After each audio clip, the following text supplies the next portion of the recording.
Welcome back, Kentucky Sports Radio, hour number 2. The most unexpected hour in the history of the show, Shannon, you think? Yeah, All right, well, good. Well, we now welcome on the phone Senator Mitch McConnell. Senator, how are you, sir?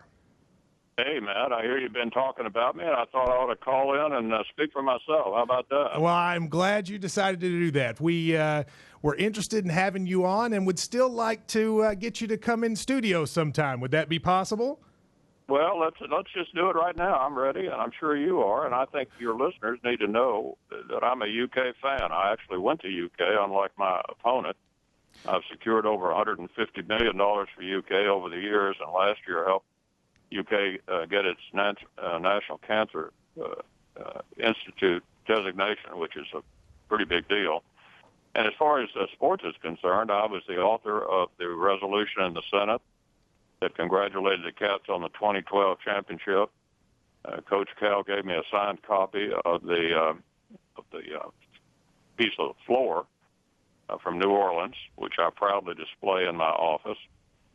And I heard, I guess back in 2012, you were ragging on me for not being at the ceremony at the White House. You failed to mention that it was the day before the Derby, and Senator Paul wasn't there either. So. Well, I thought you both. To be honest with you, I thought you both should have been there. But let me say first of all, I very much appreciate you coming on. I wish I'd had more than 10 minutes notice so I could have prepared. But I'm very glad you came on. You said you're a UK fan. I'm glad to hear that. Who's your favorite player? I'm sorry? Who's your favorite player on the team? Well, I like Dakari Johnson a lot. It's hard to pick. You know, I like the Twins, and when you've got so many great players, it's hard to pick. When Kentucky plays Louisville, let me just say something. It is okay. I know it's probably not acceptable to you as an Obama enthusiast, but it's okay to be for both Louisville and Kentucky. I went to Louisville undergraduate. I went to Kentucky for law school. I like them both, and I know that's astonishing to hear, but not surprising if you're a graduate from both schools to like them both. And with regard to who I pull for when they play, I got 3 daughters. I love them all equal. And I don't pick between my 2 schools when they play each other. And I think that's not unusual. It may be surprising to you, but not unusual to people who go to both schools. What does me being an Obama supporter have to do with Kentucky versus Louisville? Well, it's just something you and I don't agree on. Okay, well, that's fair. UK. I understand that. I'm a big fan of UK. I'm not a big fan of Obama, and I know you are. Thank you very much. All right, let's talk about some issues like we did with Allison Lundergan Grimes. Are you for a raise in the minimum wage? I'm not. The Congressional Budget Office, which is an arm of Congress that's currently run by a former Clinton staffer, it's actually just an analytical body, said that if you raise the minimum wage right now, it'll cost America between 500,000 and 1 million jobs. Another independent study indicates that 17,000 of those lost jobs would be in Kentucky. I have supported in the past increasing the minimum wage when I thought it would be good for the economy and when there were breaks for the businesses who would lose employees included in it. But I can't think of anything worse to do right now in this jobless recovery than to destroy 17,000 Kentucky jobs. Do you believe that since Obama's been president, I saw a little list that the unemployment rate is down since he began president, jobs have gone up, et cetera, et cetera. I know you disagree with his economic platform. Do you think that his presidency has been a complete disaster, or is there something actually he's done that you might agree with? I asked Allison Lundergan Grimes something good you had done, and she didn't come up with anything. And I always hate when people do that because there's got to be something the president's done that you agree with. Well, sure. You know, I agreed with the ceremony that he had for the Wildcats. I think that was a good idea. I agree with what he's doing right now, using air power to try to strike the ISIS rebels in Syria. And, so there are occasionally things. I actually negotiated with this administration, which you've forgotten. The 3 big agreements that have been made between Republicans and Democrats during the Obama years, I negotiated every one of them with Vice President Biden.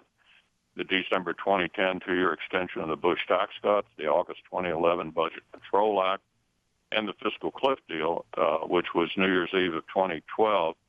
And out of that deal, we got 99% of the Bush tax cuts permanent law, and a $5 million per person estate tax exemption. Let me tell you why that's important.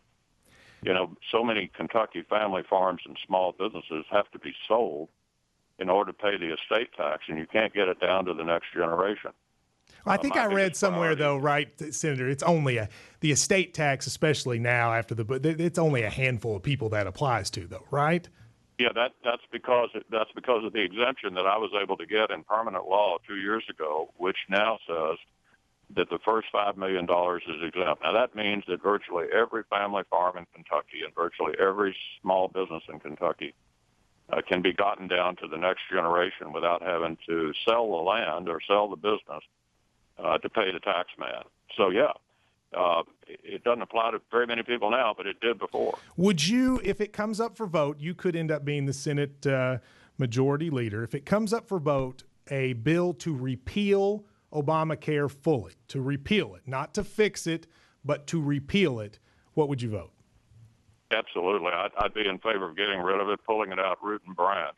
So far. But that would take away, Senator, 500,000 Kentuckians' health care now? Yeah. Can I finish my answer? Yeah. What it would do would be to restore the $700 billion in Medicare reimbursement reductions that are rim-wrapping Kentucky hospitals, nursing homes, home health care, hospice, and the like. I just finished my 70th hospital town hall meeting yesterday in Martin up in Floyd County. Hospitals and healthcare providers all across our state are suffering under the yoke of these Medicare reimbursement reductions that are part of Obamacare. What Obamacare did was to make a piggy bank out of Medicare, take money away from Medicare in order to provide a subsidy for people who are not old and not poor enough to be eligible for Medicaid.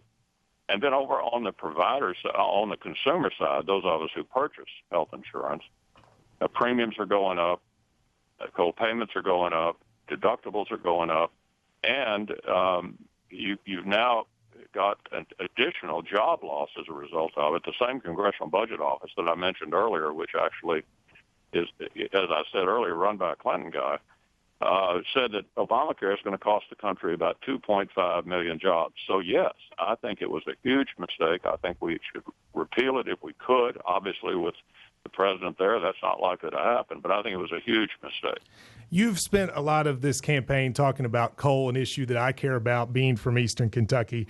And I was talking with a group of Republicans in Eastern Kentucky who were trying to decide. They were undecided on this race. And I said, well, you know, you're a big supporter of coal. I would assume you'll be for Senator McConnell.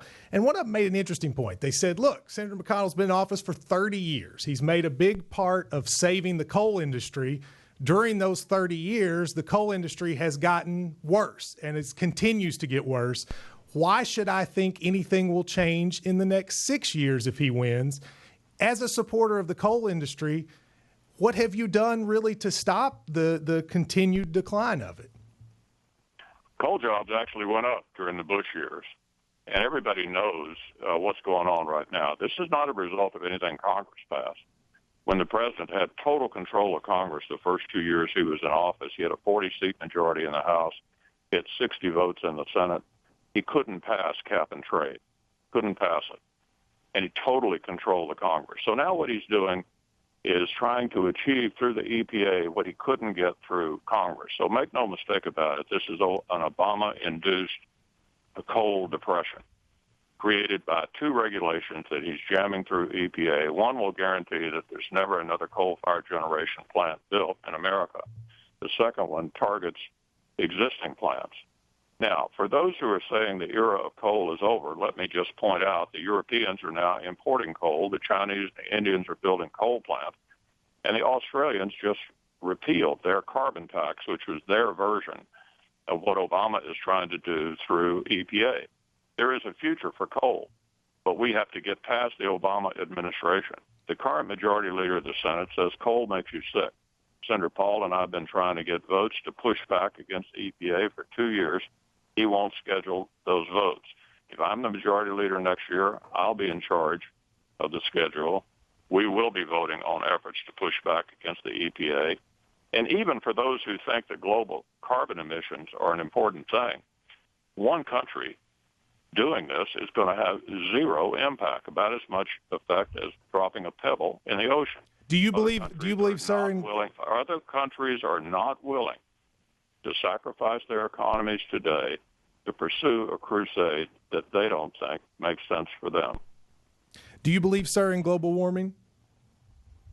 What I have said repeatedly is I'm not a scientist, but what I can tell you is even if you thought that was important, and there's some scientists who do and some scientists who don't, but even if you thought that was important, the United States doing this by itself is going to have zero impact. So do you? But that's a yes, Senator. That's a yes or no question. Do you believe in global warming? It is not a yes or no question. I am not a scientist. I know there are scientists who think it's a problem and scientists who think it isn't a problem. And I know that George Will wrote recently that back in the 70s we thought we were heading into the ice age.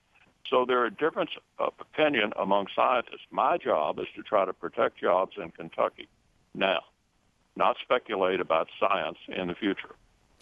Are you gay marriage? Do you believe that do you believe there should be a right in the state of Kentucky or nationally for gay people to get married? I believe that marriage should be between one man and one woman. 30 states now in some form have gay marriage. You think those 30 states are incorrect? Could you tell me why?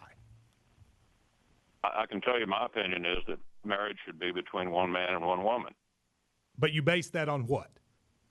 Well, I mean, the courts are dealing with this issue, and you're citing things that are a result of court decisions. I'm giving you my opinion. My opinion is marriage should be between one man and one woman. I understand that, and I'm not saying you're wrong. I just want to know, where does that come from? Is that your biblical belief?